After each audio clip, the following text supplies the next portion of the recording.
যে পাপ করেছি আমি তার তো কোনো ক্ষমা নাই, দয়াল ছাড়া আমার চেয়ে আর বাঁচার কোনো রাস্তা নাই।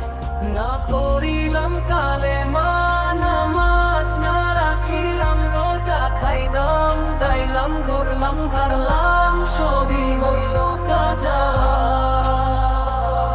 পাপের পাল্লা ভারী হইয়া পুণ্যের পাল্লা খালি, ছিলাম ভালো হয়েছি খারাপ শয়তানদের হাতে তালি।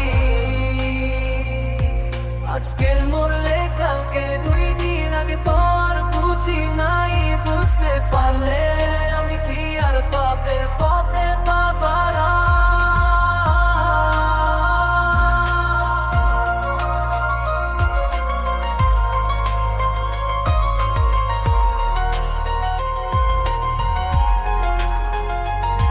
শখের নারী বাড়ি গাড়ি কিছুই সঙ্গী হবে না, যাইবার কালে কাফন ছাড়ার তো কিছুই পাইলাম